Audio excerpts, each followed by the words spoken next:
प्रणाम दोस्तों।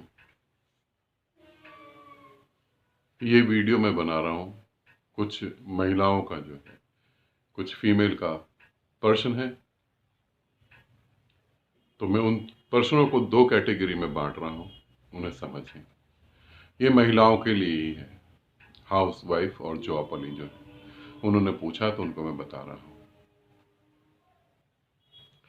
एक महिला का ये कहना है कि मेरा परमात्मा की तरफ ध्यान चला गया, मैं परमात्मा में लीन हो रही हूँ और पूरी तरह से डूब रही हूँ। अब मुझे अपने पति के साथ संबंध बनाना अच्छा नहीं लगता।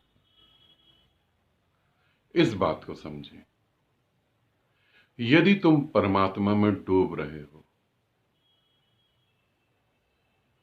तो उसे खंडित करने का कोई उपाय नहीं।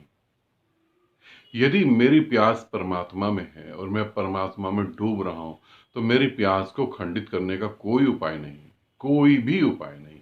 अगर मेरा सर भी काट दिया जाए, क्योंकि मेरी प्यास को तो ना काट पाओगे तुम लोग, तुम मेरी प्यास को ना काट पाओगे, मेरा सर काट दोगे। और यदि परमात्मा ना मिला, मैं दोबारा शरीर धारण कर लूंगा और उसी प्यास को लेके पैदा होऊंगा और ज्यादा अच्छे तरीके से प्यास को लेके पैदा होऊंगा। तो प्यास को खंडित करने का कोई उपाय नहीं। यदि मैं अपनी प्यास को बढ़ा सकता हूं तो अपनी प्यास को मैं ही खंडित कर सकता हूं, बाहर का कोई व्यक्ति खंडित नहीं कर सकता। यदि मैं किसी को प्रेम करता हूं, मेरे शरीर को रोका जा सकता है, मेरे मन को नहीं रोका जा सकता। मैं करूंगा ही करूंगा, क्योंकि वो एक अलग बात है। इसी तरीके से यदि आपका मन परमात्मा में लग गया है और परमात्मा में ही डूबे जा रहा है और आपका पति रिलेशन के लिए आपको मजबूर कर रहा है और आपको रिलेशन नहीं पसंद, अब इस स्थिति में आप चाहते हैं कि रिलेशन नहीं हो। ये काफी सारी महिलाओं ने पूछा, इसलिए मैं बता रहा हूं। और परमात्मा भी ना छूटे। इस स्थिति में फिर आपको एक साधारण दृष्टि से समझेंगे तो इस स्थिति में आपको दो में से एक काम करना पड़ेगा। या तो परिवार को छोड़ना पड़ेगा और या परमात्मा को। मैं परिवार छोड़ने के पक्ष में नहीं हूं, पहले बता दूं। ये तो मैं उपाय बताने की बात कर रहा हूं। या तो परिवार को छोड़ना पड़ेगा या परमात्मा को। साधारणतः जो इंसान सोचता है वो इस तरीके से सोचता है। अब उस महिला की परेशानी को समझें और उसके मन को समझें। पति से सब कुछ चाहिए, खाना भी, कपड़ा भी, ज्वेलरी भी, छत भी, सुरक्षा भी, सब कुछ चाहिए पति से। बस पति सब कुछ लाके दे, सुबह से लेकर रात तक मेहनत करे, पसीना बहाए और सब कुछ लाके दे। और जब पति संबंध बनाने की कोशिश करे तो वो पसंद नहीं, क्योंकि परमात्मा के प्रति प्रेम पैदा हो चुका है। अब पहली बात तो, अगर परमात्मा के प्रति प्रेम पैदा हो चुका है तो अच्छी बात है, फिर तुमसे पति रिलेशन भी करे तो वो कहीं ब्रेक नहीं होगा। कुछ महिलाओं ने अलग से भी पूछा है कि अगर हम रिलेशन करें, संबंध बनाए, तो क्या हमारी साधना टूटेगी? ना, कोई साधना नहीं टूटेगी। साधना टूट ही नहीं सकती, किसी भी कीमत में नहीं टूट सकती। जो लोग ये सोचते हैं कि संबंध बनाने से साधना टूटेगी, वो लोग थोड़ा गलत हैं। बल्कि बढ़ सकती है, टूट नहीं सकती। अब वो महिला अपने मन को समझे। मन परमात्मा की आड़ में चालाकी कर रहा है। पति से ऊब हो गई होगी, दूसरा कहीं कुछ चाहिए होगा, चेंज चाहिए होगा। यदि चेंज नहीं चाहिए तो फिर उसी स्थिति में परमात्मा को पाया जा सकता है।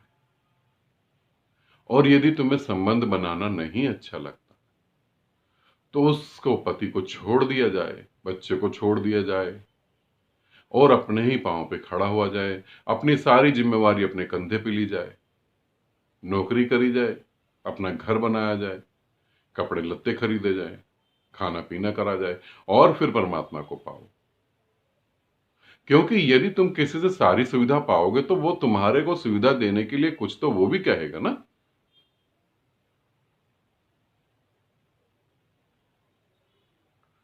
दूसरा, एक अलग तरीके का प्रश्न पूछा है, उसमें ये बोला है कि हम ध्यान करना चाहते हैं, आपसे जुड़ना चाहते हैं और अच्छे तरीके से जुड़ना चाहते हैं और मिलना चाहते हैं, मगर हमारा परिवार हमारा साथ नहीं देता। बहुत सारे लोग हैं ऐसे। कलकत्ता में भी कुछ लोग हैं, कुछ लोग बॉम्बे में हैं, कुछ लोग, अभी एक दो ऐसे पर्सन गुजरात से भी आए हैं कि वो हमारे से मगर मिलना चाहते हैं, रहना चाहते हैं, साथ रहना चाहते हैं और उनका घर परमिशन नहीं दे रहा। समझें, थोड़ा सा समझें, घर क्यों नहीं परमिशन दे रहा? क्योंकि आज तक जितने भी साधु संत हुए हैं, साधुओं ने जितना शोषण करा है स्त्रियों का, उतना शोषण इस पृथ्वी पर किसी ने नहीं। जितना शोषण परमात्मा के नाम पर साधुओं के भेष में चोरों ने करा है, उतना किसी ने नहीं करा। तो सभी परिवार घबराते हैं साधु संत के नाम पे और ध्यान के नाम पे, इसीलिए वो नहीं मिलने देना चाहते, वो नहीं आना देना चाहते। अब मैं तुम्हें जो बताता हूं, आने की जरूरत भी नहीं। भीतर तुम उसे ध्यान को साधो, भीतर तुम प्रेम को साधो और खूब डूबते चले जाओ। और जैसे जैसे वो शक्ति बढ़ेगी, जैसे जैसे वो ऊर्जा बढ़ेगी, तुम परमात्मा से जुड़ जाओगे। और जब परमात्मा से जुड़ जाओगे तो फिर क्या घर और क्या बाहर। एक छोटी सी बात बताऊं, एक बहुत बड़े संत, जिन्हें संत तो नहीं, लोग उनके आगे भगवान का नाम लगाते हैं, उनके आगे भगवान बोलते हैं। भगवान नाम मैं नहीं लेना चाहूंगा, क्योंकि जाति वगैरह थोड़ा दिक्कत हो जाती है, नाम नहीं लेना चाहूंगा। उन्होंने अपने घर में बोला कि मुझे सन्यास लेना है। घर वाले सब विरोध करने लगे, कोई सन्यास नहीं, खबरदार सन्यास का नाम लिया, कोई ध्यान नहीं, कोई समाधि नहीं, कोई परमात्मा नहीं। पूरा घर खिलाफ खड़ा हो गया। उन्होंने बोला ठीक, कोई बात नहीं। वो मौन में चले गए। घर वाले बोलने की सब्जी ले आओ बाजार से, मार्केट से शॉपिंग कर लो, शॉपिंग कर लें। घर वाले बोले ये कर दो, वो कर दो। घर वाले बोले ये कर दो, वो कर दो। बोलना उन्होंने बंद कर दिया, भीतर ही भीतर साधना चालू कर दी। कुछ ही दिनों और महीनों के बाद घर वाले तंग आ गए। घर वालों ने बोला कि इससे अच्छा तो तुम जाके सन्यासी ले लो, हो तो गए तुम सन्यासी, अब क्या करोगे तुम। और फिर उन्होंने सन्यास लिया। तुम्हारे भीतर जैसे जैसे परिवर्तन होगा, वैसे वैसे परमात्मा निकट आएगा, और जैसे वो निकट आएगा सारे मार्ग खुल जाएंगे। फिर कोई ना रोक पाया। मीरा को कोई ना रोक पाया, तुम्हें कैसे कोई रोक लेगा? और रोकने के उनके भय हैं, डर है। तो ये भी समझें, उलझे नहीं, उलझ के अपने साधना का समय ना खराब करे, भीतर बहुत गहरे से डूबे। अब एक तीसरी कैटेगरी है महिलाओं की। ये सारी बात महिलाओं के ऊपर मैं बोल रहा हूं, पुरुष का कोई लेना देना नहीं है। पुरुष के ऊपर बाद में कुछ बातें बोलूंगा। अब एक महिला की और कैटेगरी है, वो अलग है। वो ये बोलती हैं कि हम सब कुछ छोड़ के परमात्मा पे समर्पित होना चाहते हैं, सब कुछ टोटली छोड़ देना चाहते हैं और मोक्ष को प्राप्त होना चाहते हैं और आपके साथ जुड़ना चाहते हैं। हम घर बार, पति बीवी बच्चे सब कुछ त्याग देना चाहते हैं, कुछ भी नहीं चाहिए, सिर्फ मुक्ति चाहिए और सिर्फ परमात्मा चाहिए। स्वीकार है, बिल्कुल स्वीकार है, कहीं दिक्कत नहीं। मैं स्वीकार कर रहा हूं ऐसे लोगों को भी, उसमें कहीं दिक्कत नहीं है। मगर थोड़ा मन की चालाकी को समझे। यदि तुम सब कुछ छोड़ना चाहते हो और मोक्ष पाना चाहते हो, तो मैं ये तुम्हें कहूंगा, सन्यासी और भिखारी में फर्क होता है। तुम आर्थिक व्यवस्था की जिम्मेवारी अपने कंधे पर रखो और छोड़ दो। मैं स्वीकार करता हूं तुम्हें, क्योंकि तुम्हारी आर्थिक व्यवस्था की जिम्मेवारी मैं कंधे पर रख लेता हूं और तुम मोक्ष को उपलब्ध हो जाओ। तुम सोचो कैसी बात तुम कर रहे हो। मैं तुम्हारी व्यवस्था अपने कंधे पर रखूंगा और तुम मोक्ष को प्राप्त हो जाओगे।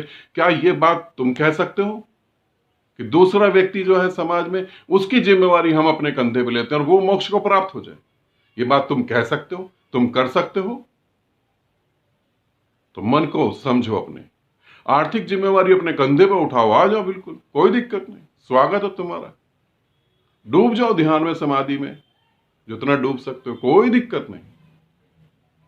मगर सोचो, आर्थिक व्यवस्था कोई और तुम्हारी पूरी करे, खाना तुम्हें कोई और दे, कपड़ा तुम्हें कोई और दे, मकान और दे, छत कोई और दे, और तुम सिर्फ समाधि में डूबे रहो।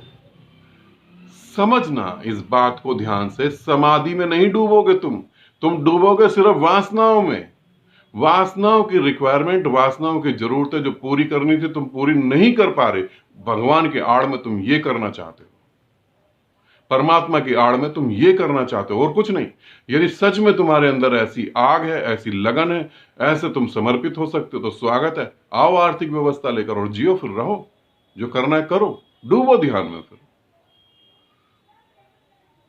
मेरा काम है, मैं तुम्हारे पथ को, तुम्हारे रास्ते को प्रकाशित करूं, ताकि तुम कहीं भटक ना जाओ, ताकि कहीं तुम गलत ना हो जाओ, और तुम्हारा कोई शोषण ना करे, तुम्हारा कोई उपयोग ना करे, ताकि उसके बाद तुम्हारे जीवन का समय, यहां उपयोग और शोषण का समझ लेना, मैं ये नहीं कह रहा शारीरिक रूप से कोई शोषण करेगा तुम्हारा, फिर रिलेशन बना लेगा फेंक देगा, वो इतना वहां नहीं जा रहा हूं मैं, वो बातें नहीं कर रहा।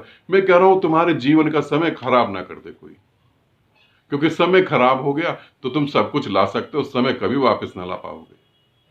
समय वापस लाने का एक ही उपाय है, मर जाना, फिर दोबारा पैदा हो जाना। उतना महंगा सौदा अच्छा नहीं। मेरी बातों को समझें, सोचें, आनंदित रहें। बहुत बहुत प्रेम आपको सभी को।